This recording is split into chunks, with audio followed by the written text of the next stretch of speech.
neste momento, Deus, através desta emissora, leva até você mais um programa de fé, com mensagens, hinos e orações a seu favor.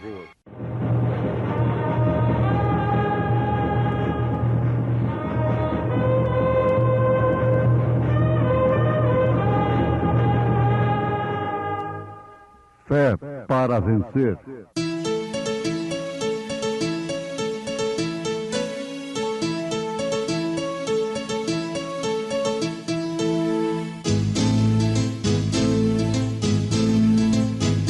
Mensageiro, Deus enviou o seu profeta, seu profeta Este som de alarido retumbando está. E as águias de Deus, já voando estão. William Branham foi seu nome e Deus foi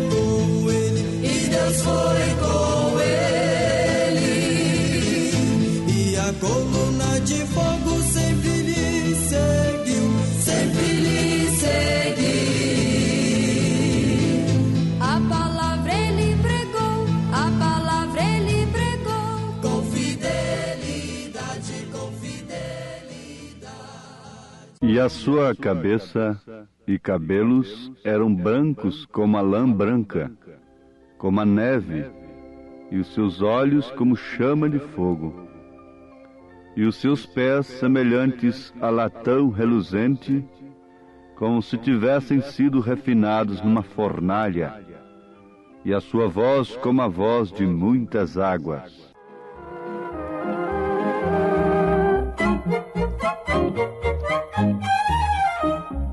Queres neste mundo ser um vencedor? Queres tu cantar nas lutas e na dor? Queres ser alegre, qual bom lutador? Guarda o contato com teu Salvador. Guarda o contato com teu Salvador. E a nuvem do mal não te cobrirá. Pela senda alegre tu caminharás, indo em contato com teu Salvador.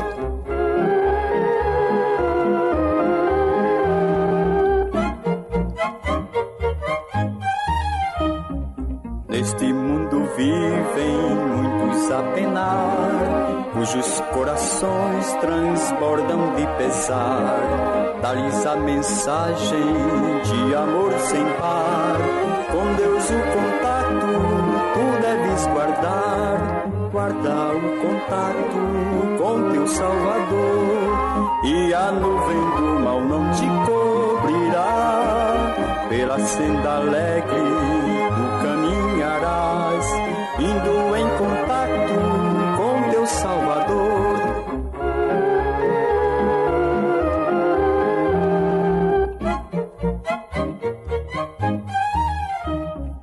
Queres tu com Deus a comunhão obter, sua glória em ti sempre permanecer, que o mundo possa Cristo em te ver. Guarda o contato com o Supremo Ser, guarda o contato com teu Salvador, e a nuvem do mal não te cobrirá.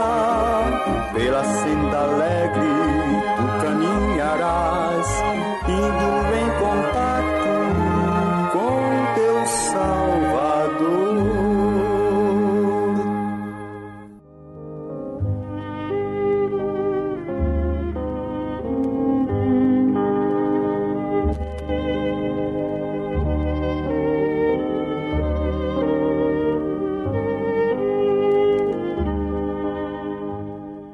Muito bem. As escrituras citadas nesse instante estão registradas em Apocalipse, capítulo 1, verso 14 e verso 15. Se o precioso ouvinte quiser pode ler todo o capítulo em Apocalipse, o último livro da Bíblia. Revelação, capítulo 1, e você vai encontrar, logo a partir do verso 12 em diante, verso 14, Jesus Cristo em sua sétupla glória. Isto nós encontramos aqui em Apocalipse, verso 12 do seu primeiro capítulo. Muito bem, nós vamos destacar nesse instante, segundo a mensagem do profeta de Deus, esta frase do verso 15. O latão, que é bronze, é o bronze reluzente. Pés de bronze. Isso forma um destaque para a nossa mensagem. Pés de bronze. Seus pés semelhantes ao latão reluzente, isto é, ao bronze reluzente, como que refinado numa fornalha. O bronze é conhecido por sua extraordinária dureza. Não se conhece nada que possa misturar-se com o bronze para temperá-lo. Porém, este bronze que descreve os pés de Jesus Cristo, aqui nas Escrituras, é ainda mais sobressalente, porque tem resistido à prova do forno ardente, da fornalha ardente da aflição. Uma prova que nenhum outro tem resistido. E isso é exatamente correto, porque bronze significa juízo divino. O bronze significa juízo divino. Um juízo que Deus determinou e trouxe a seu cumprimento. Nós encontramos em São João, capítulo 3, verso 14 ao 19, o que está escrito: E como Moisés levantou a serpente no deserto, assim importa que o Filho do Homem seja levantado, para que todo aquele que nele crê não pereça, mas tenha a vida eterna. Porque Deus amou o mundo de tal maneira que deu seu Filho unigênito, para que todo aquele que nele crê não pereça, mas tenha a vida eterna. Porque Deus enviou seu Filho ao mundo, não para que condenasse o mundo, mas para que o mundo fosse salvo por ele. Quem crê nele não é condenado, mas quem não crê já está condenado, porquanto não crê no nome do unigênito Filho de Deus. E a condenação é esta, que a luz veio ao mundo, e os homens amaram mais as trevas do que a luz, porque as suas obras eram más. Agora vamos ver o que está registrado em Números, capítulo 21, verso 8 e 9. E disse o Senhor a Moisés: Faze uma serpente ardente e põe-na sobre uma haste, e será que viverá todo mordido que olhar para ela. E Moisés fez uma serpente de metal e pô-la sobre uma haste. E era que, mordendo alguma serpente a alguém, olhava para a serpente de metal e ficava vivo. Israel havia pecado. O pecado tinha que ser julgado. E esse metal, esse bronze, está falando justamente de juízo. Assim sendo, Deus mandou a Moisés que pusesse uma serpente ardente na bandeira, para que qualquer um que olhasse a serpente fosse salvo da pena de seu pecado. Ela respondia o juízo naquela hora, pelo pecado, porque todo pecado atrai juízo sobre o pecador. A serpente ardente na haste simboliza o pecado desde o jardim do Éden, onde a serpente enganou a Eva, fazendo-a cometer pecado. O bronze fala de juízo, como é evidente no altar ardente, onde a pena do pecado foi encontrada no sacrifício sobre o altar. Você vai encontrar então que o altar tinha que ser de bronze, onde era oferecido aquilo que satisfazia a exigência de Deus em relação àquele pecado cometido. Quando Deus julgou Israel por seus pecados nos dias de Elias, ele deteve a chuva e os céus chegaram a ser como bronze. Isso está falando de juízo. O que trouxe aquele juízo foi o pecado. Sim. Agora, nesta ilustração, vemos que a serpente na haste representava que o pecado já havia sido julgado, porque havia sido feita de bronze, mostrando que o juízo divino já havia caído sobre o pecado. Então, qualquer um que olhava a serpente na haste, aceitando o significado dela, era curado, porque isto era a obra ou a salvação do Senhor para aquele presente momento. A serpente na haste é um tipo do que Jesus veio efetuar na terra. Ninguém discute isto. Como Moisés levantou a serpente no deserto, assim importa que o Filho do Homem seja levantado. Ele foi feito carne para que pudesse tomar sobre si os juízos de Deus pelo pecado. E ele se fez pecado por nós. Ele tomou sobre si os nossos pecados. O fundamento do altar do sacrifício, lá no tabernáculo, era de bronze maciço, tipificando ao cordeiro imolado desde antes da fundação do mundo. O juízo já havia caído sobre ele, quando ainda não havia pecadores. O cordeiro foi sacrificado desde antes da fundação do mundo. A salvação depende inteiramente do Senhor. Ele pisou sozinho o lagar da ira de Deus. Não havia nenhum outro com ele. Ele pisou sozinho o lagar da ira de Deus. Seus vestidos foram tingidos de vermelho com seu próprio sangue. Sua porção foi o forno ardente do justo juízo da ira de Deus. Por causa de quem? Por causa de mim, por causa de você. Ele sofreu. O justo pelos injustos. A palavra diz: tu és digno, Cordeiro de Deus, porque tu nos tens redimido por teu próprio sangue.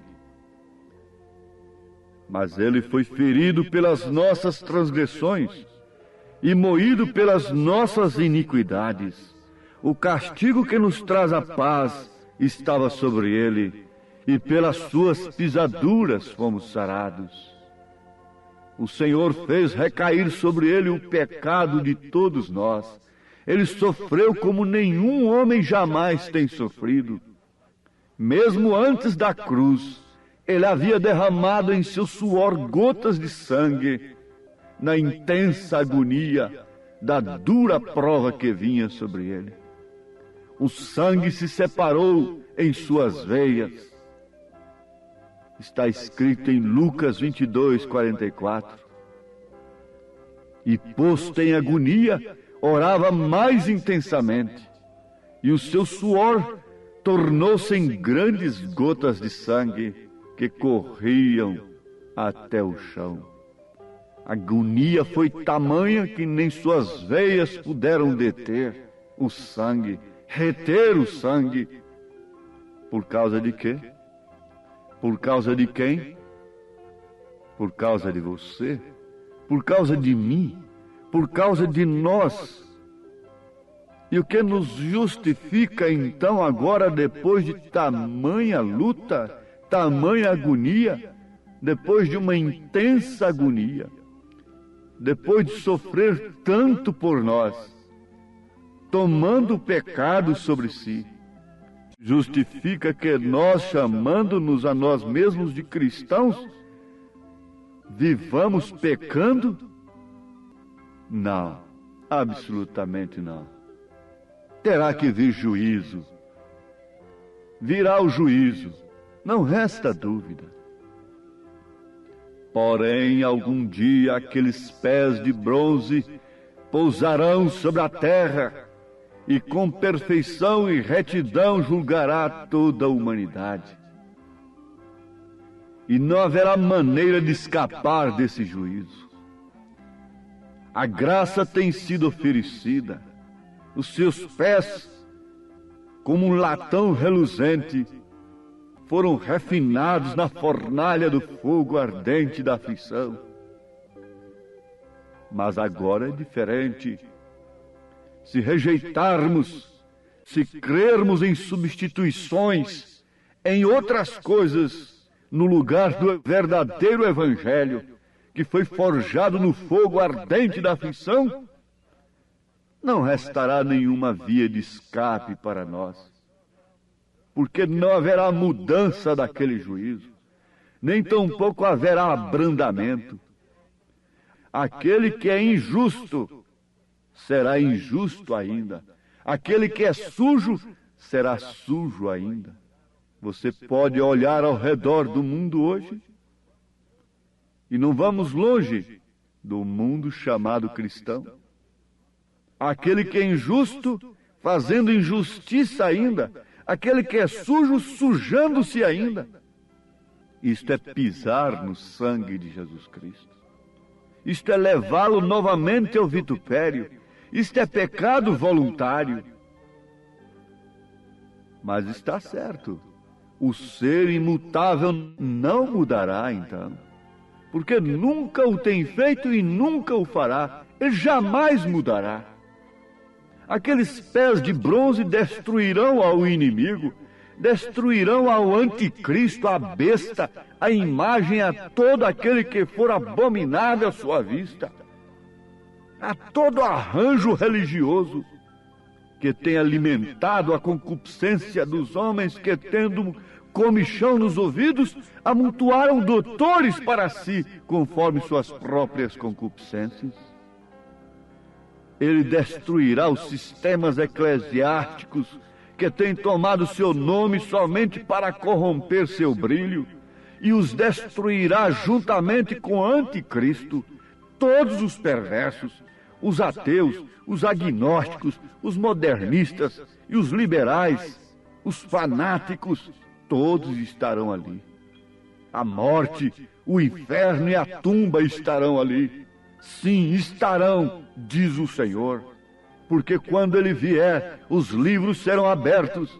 Então é quando aparecerá a igreja morna, as 5 virgens nécias.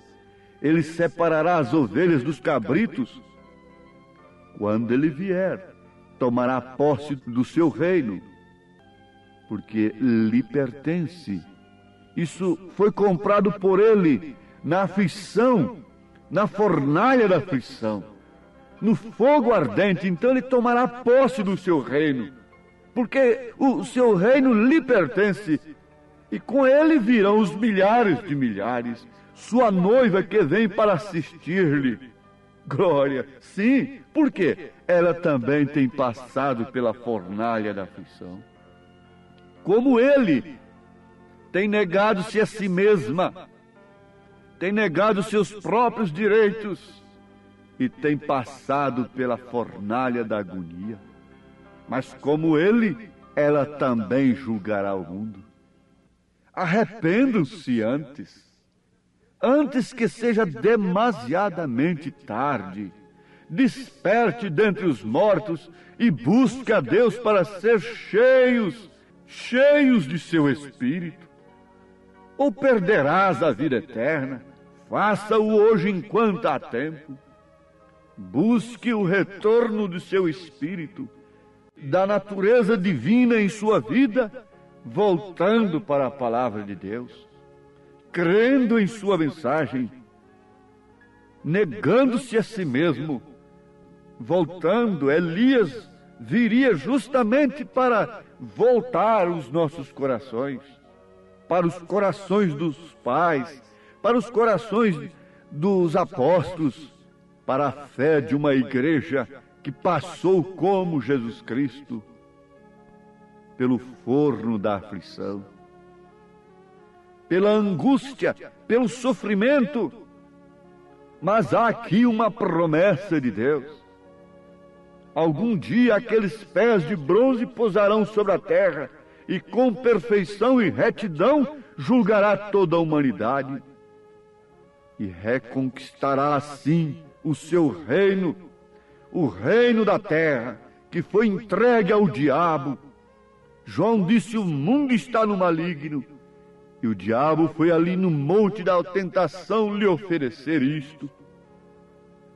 Em troca de adoração, em troca de falsos cultos, em troca de credos e de dogmas. Mas ele não quis, ele não aceitou, assim também ela não aceita. Ela quer dizer sua noiva, sua igreja eleita, seus escolhidos não aceitam, preferem passar pela cruz, preferem o canal mais estreito, preferem a porta estreita, preferem uma mensagem viva, que na verdade tem que ser sofrida para ser vivida, uma mensagem que causa sofrimento, por ser vivida de acordo com as Escrituras. Você vê? Então essa mulher é criticada, é zombada, porque se veste de acordo com as Escrituras. Zombada por quem? Pelos pagãos? Não, por crentes. Quando você vê o batismo em nome do Senhor Jesus Cristo ser zombado, ser criticado, ser atacado, ser taxado de herético, o que você quer ver com isto mais? Você não o vê na cruz novamente, sendo crucificado por quem? Quem foi que crucificou a Cristo? Foram as meretrizes? Foram os ladrões? Não, você sabe que não foi. Foram homens santos, de uma cidade santa. Foram homens religiosos. Foram sumos sacerdotes. Foram homens religiosos que estavam acostumados com Deus, que tinham a liderança original, tradicional sobre o povo. Foram eles quem traspassaram a palavra, foram eles quem traspassaram o Filho de Deus. E agora, quando você vê o batismo em nome do Senhor Jesus Cristo sendo vituperado, e um homem ou uma mulher que quer portar-se e viver como as Escrituras, o que ele enfrenta? Escárnio da mesma forma. Crucificaram a Cristo novamente. Pisaram no sangue. Hebreus 6 tem se cumprido. Mas onde está você, meu ouvinte? Sim, você está em Cristo. Você está entre os milhares. Você está entre os 7.000 que não se dobraram diante de Baal. Oh, que Deus te abençoe, que Deus te esforce, que Deus te ajude a passar pela fornalha ardente, de responder no seu posto do dever, como esposa, como mãe, como moça, como moço, como homem, no sentido da palavra, como homem cristão. Deus te encha do Espírito Santo, e isto redundará em saúde, em força e vitória, em caráter cristão. Em nome de Jesus Cristo, o Senhor te abençoe. Amém. Preciosos ouvintes, Deus os abençoe por ter parado para ouvir este programa amigo, programa companheiro, programa Fé para Vencer, apresentado aqui nesta emissora todos os dias neste horário. Ou seja, de segunda a sábado, não é? Das 11 ao meio-dia, aos domingos do meio-dia à 1 da tarde. Não deixe de ouvir este programa, divulgue para os seus amigos, seus vizinhos, seus parentes, um programa de fé produzido com muito amor ao seu favor. Este programa é o programa da Igreja Evangélica, o Tabernáculo da Fé, localizado aqui em Taguatinga Norte, na CNF 1, Setor F Norte, Taguatinga Norte, ali no subsolo do edifício Praia Mar, aos fundos do supermercado Caprichoso. Todas as terças-feiras às 19 horas, grande culto temos ali, e aos sábados às 18 horas. Nossa igreja matriz está localizada ali no Novo Gama, o bairro Pedregal, no entorno de Brasília, viu? Leve sua família aos nossos cultos. Hoje, quarta-feira, teremos aquele grandioso culto abençoado por Deus, ali em nossa igreja matriz, ali no Novo Gama, o bairro Pedregal, na quadra 479, lote 16. Fica ali aos fundos do supermercado Minas Gerais, não é? Ou seja, supermercado da mamãe, ali no bairro Pedregal. Hoje à noite, hoje às 19 horas, grandioso culto abençoado por Deus teremos ali. Leve sua família. Você pode também acessar nossas programações, nossos cultos, são transmitidos ao vivo através de nossa página na internet, inclusive o programa de rádio também. Tabernáculo da Fé Brasília.org.br é o endereço de nossa página na internet. Não desligue seu rádio, vamos mais meia hora de programação, Fé para Vencer ao nosso favor.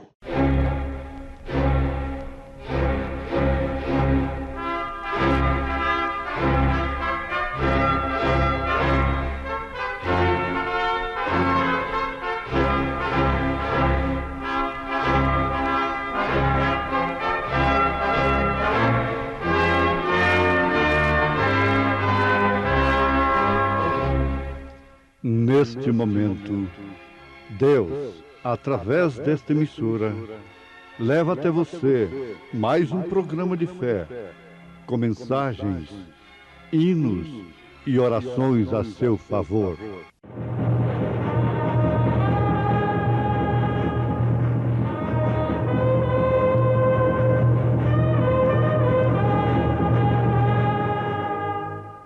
Fé para vencer.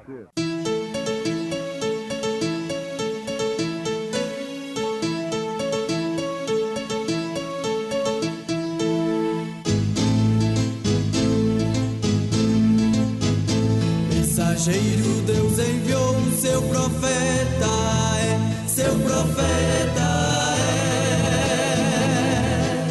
Este som de alarido retumbando está, retumbando está.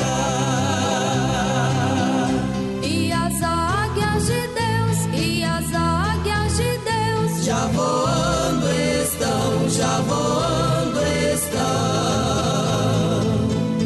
William Branham foi seu nome e Deus foi com ele, e Deus foi com ele. E a coluna de fogo sempre lhe seguiu, sempre lhe seguiu. a palavra ele pregou, a palavra ele pregou. Com fidelidade, com fidelidade. Mas nós não recebemos o Espírito do mundo, mas o Espírito que provém de Deus, para que pudéssemos conhecer o que nos é dado gratuitamente por Deus.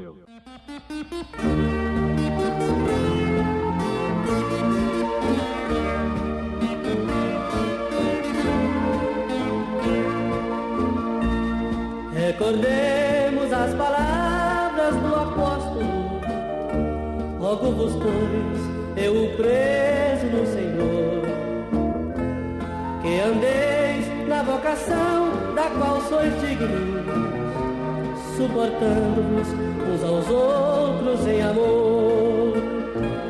Mas a graça que foi dada a cada um de nós, na medida do dom de Cristo, que nos diz: subindo ao alto levou cativo o cativeiro, para que todo que nele crê seja feliz.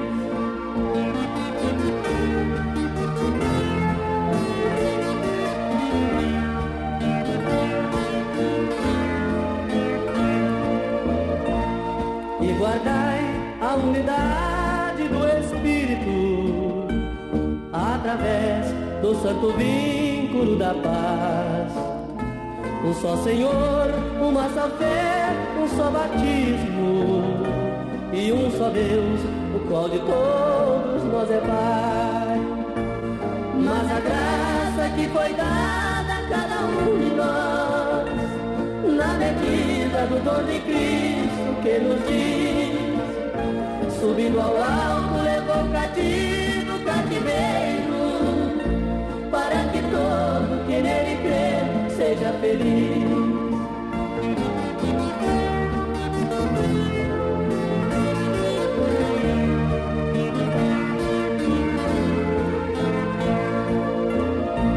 E não sejamos quais meninos inconstantes, levado em roda por todo vento de ilusão, porém crescendo no total conhecimento de Jesus Cristo, nossa eterna salvação.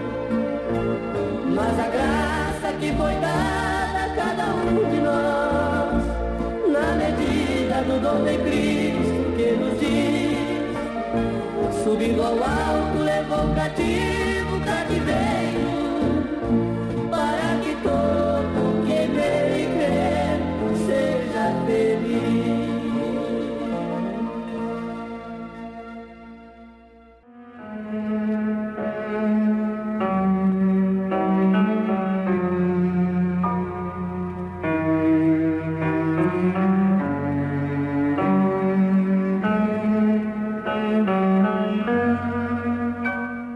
Pense no amor e na graça, como se eles fossem irmãos gêmeos.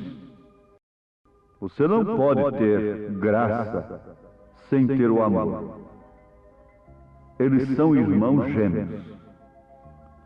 Bom, nós não vamos tecer comentários sobre o amor, mas apenas para distinguirmos que classe de amor é este que é irmão gêmeo da graça. Devemos lembrar os nossos ouvintes que não se trata do amor fílio, mas sim do amor ágape, que é o amor imparcial, o amor de Deus. Muito bem. Então continuemos pensando nesta irmã gêmea do amor, que é a graça. Nós já aprendemos que somente um ser soberano pode ter graça. É quando você manda em alguém e pode até acabar com aquele alguém e destruir aquela pessoa por ela não ter lhe atendido conforme ele deveria lhe atender, mas que se arrepende. Então você tem graça para com ela, você tem poder para prendê-la, para encerrá-la na prisão, para decretar pena de morte para ela, e não faz. Não é quando a pessoa não tem poder para fazer nada com aquela outra pessoa que ela pode ter graça para com ela. Mas é quando ela pode reter o perdão e oferece aquele perdão, então isto é graça. É quando a outra não merece, então é que você manifesta graça para com ela. Antes que você possa ter graça, você tem que ter amor. E como você já está sabendo, nós estamos sabendo, este amor é o amor ágape. É o amor que não é entendido pelo mundo, por aqueles que amam o mundo, por isso o amor do Pai não está neles.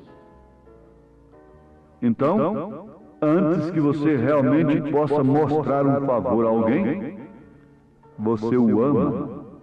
Você ama aquela pessoa, esteja ela certa ou errada. Você a ama.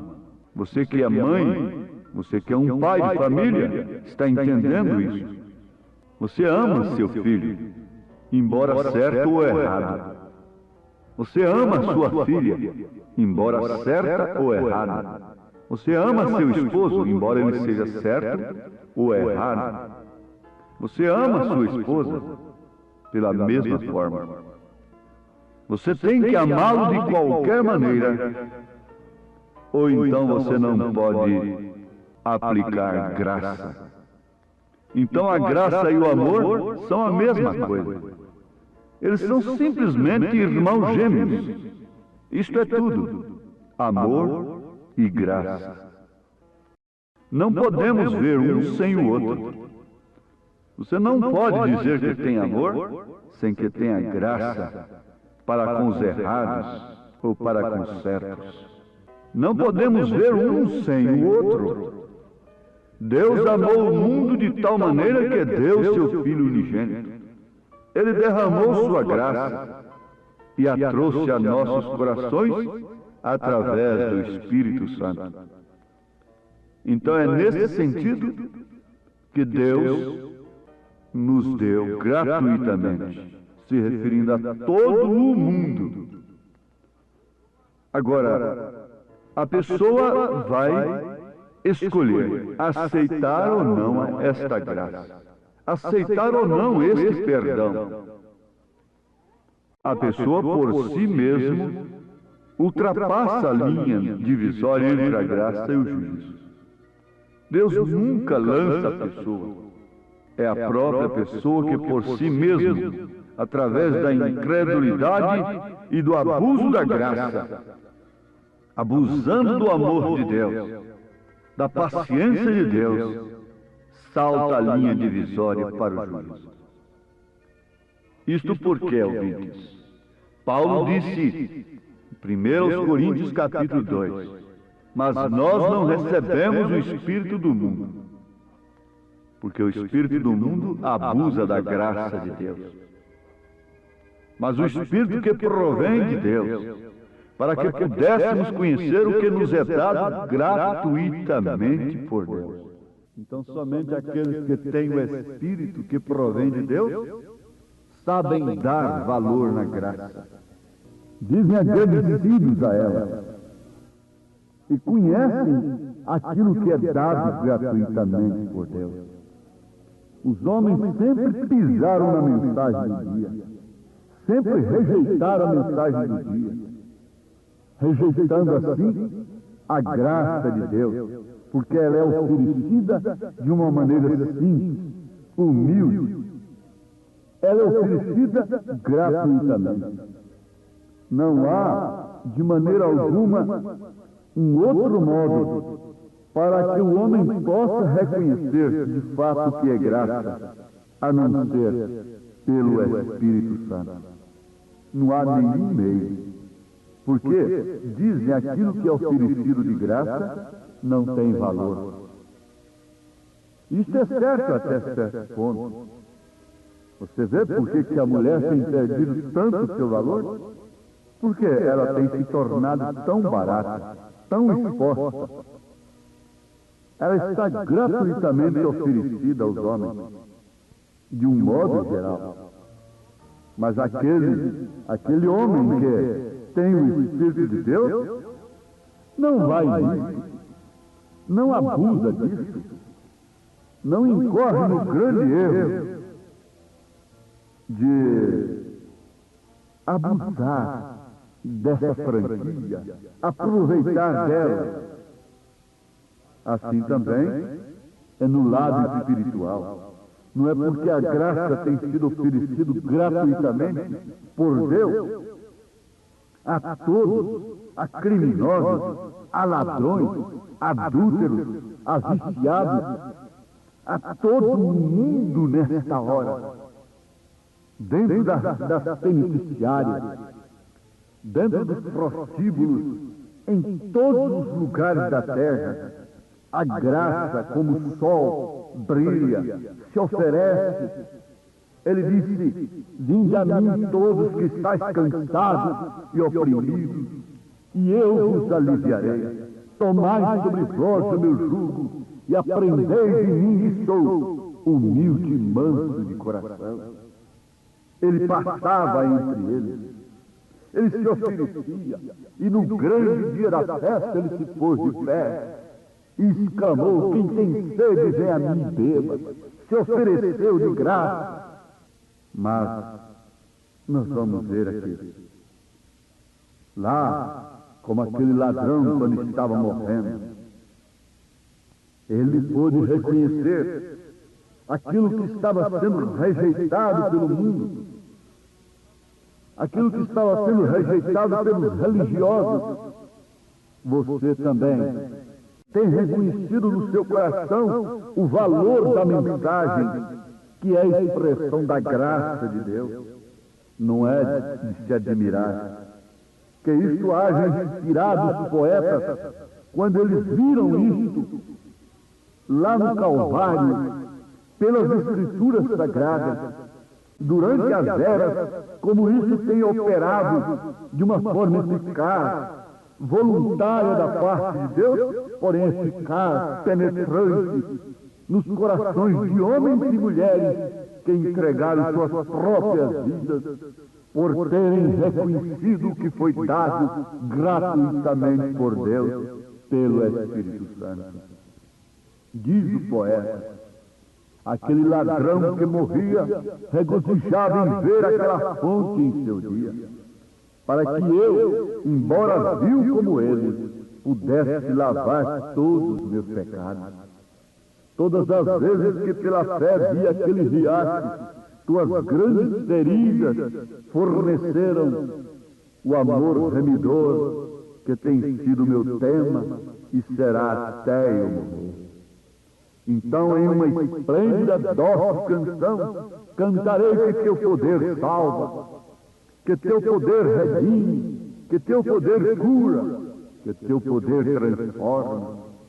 Quando esse pobre balbuciar de uma língua gaga fizer silêncio na sepultura, graça, sublime graça, aleluia, escreveu o poeta: ó amor de Deus, quão rico e puro tu és, quão insondável e forte, e assim será para a eternidade os hinos de anjos e santos. Se enchêssemos de tinta o oceano, e se os céus fossem feitos de pergaminho, e se cada haste na terra fosse pena, e se todo homem fosse escrivão, para escrever o amor de Deus em cima, faria com que o oceano se secasse, ou poderia o pergaminho conter tudo, embora estendido de céu a céu. Isto é que é graça, a graça de Deus. A graça de Deus é como esse crepúsculo tão lindo da tarde, oferecido de graça. Se aquilo fosse um espetáculo privado, fabricado artificialmente por homens, os homens pagariam caríssimos ingressos para ver um crepúsculo, um céu rubro de uma tarde límpida. Sim, os homens pagariam caríssimos para ver aquilo, mas Deus oferece de graça no céu aquele crepúsculo tão lindo sobre os mares, sobre as serras, sobre as montanhas, e quem tem tempo para parar e ver? É oferecido de graça. Quem pode parar e gritar com sua alma? O céu proclama a glória de Deus e o firmamento anuncia as obras de suas mãos. Nesta hora todo mundo é poeta. A simples lavadeira é uma poetisa. O simples carroceiro se torna um homem de profunda expressão de alma, ao ver e contemplar as maravilhas de Deus.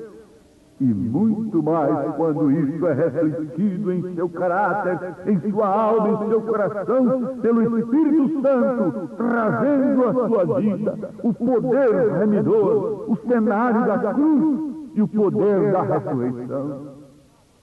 Quantos podem olhar para isso pelo Espírito de Deus, como aquele ladrão moribundo olhou, vendo ali naqueles ossos que podiam ser contados, vendo ali naquele corpo acabado e destruído, derrotado à vista dos homens, um rei.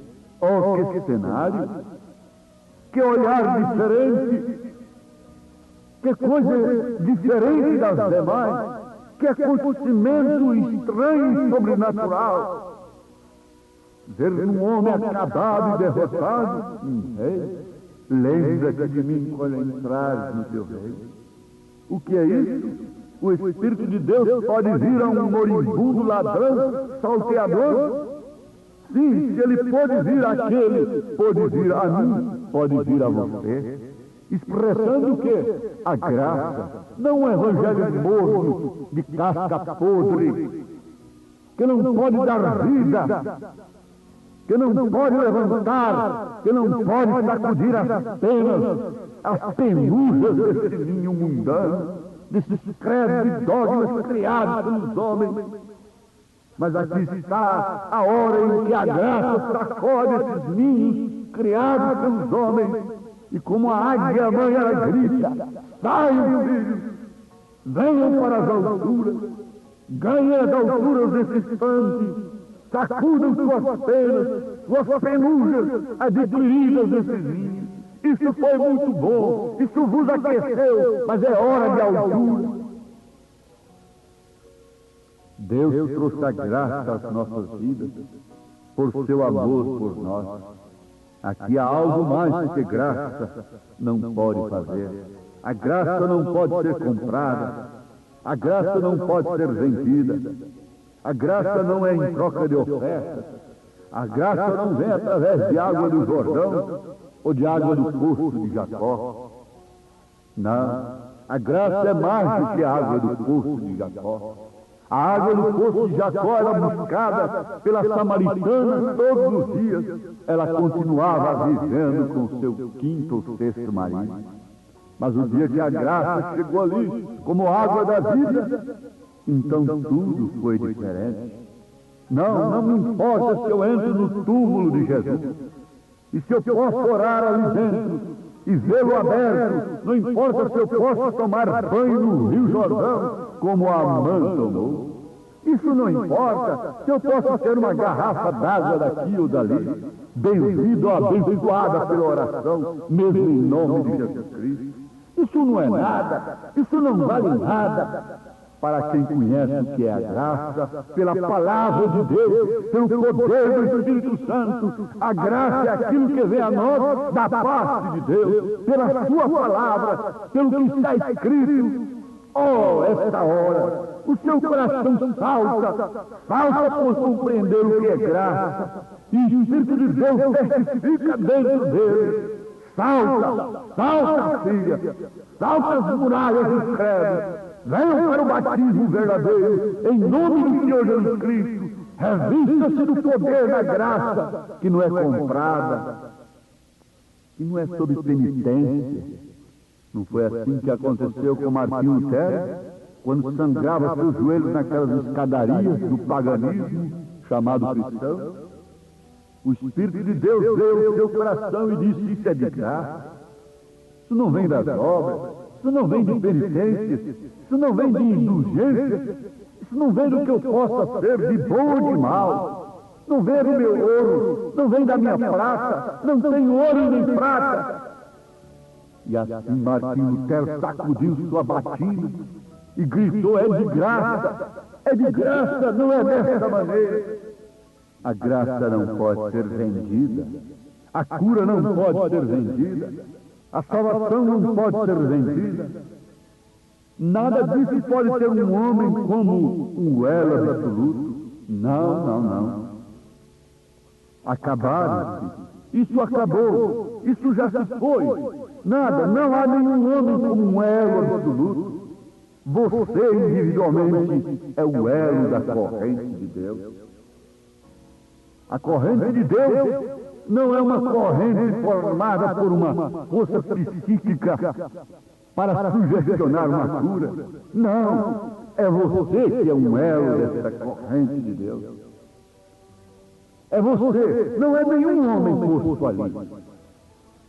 Como cada elo da corrente deve ser da mesma consistência e ter a mesma força, porque caso contrário aquilo vai romper, vai arrebentar, justamente no lado do elo mais fraco.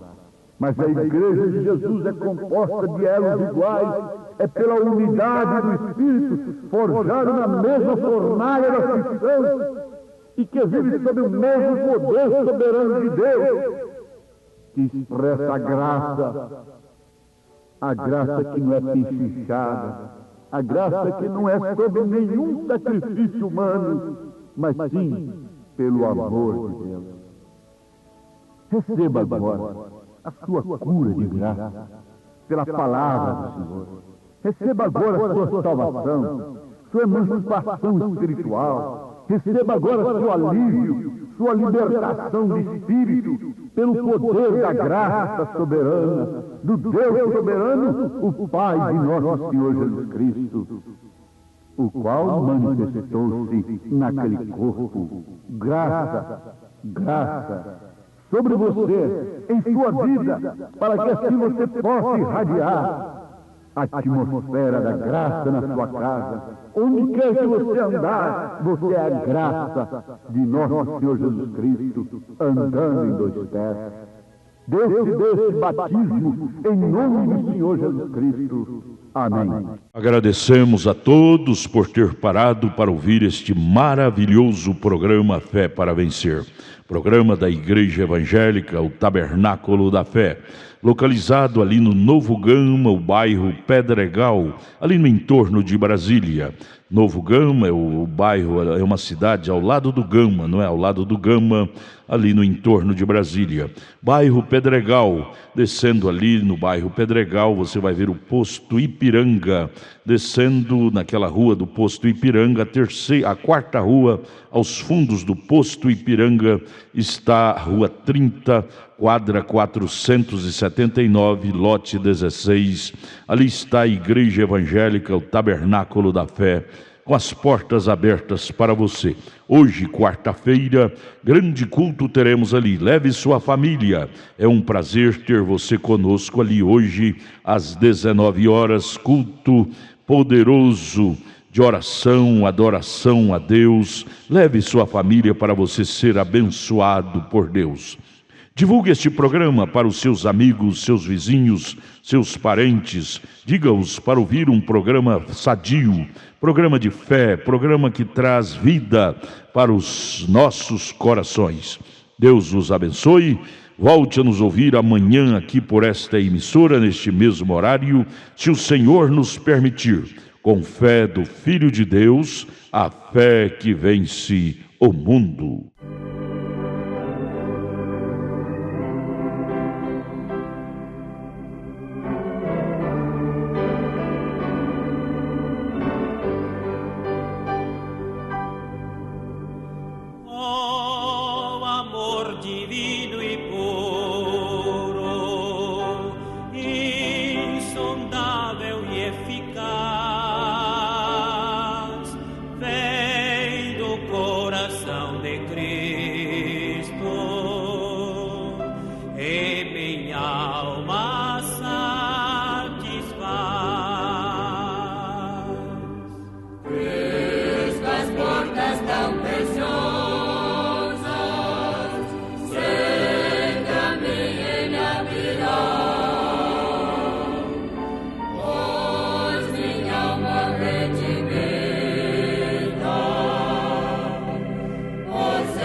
desta jornada,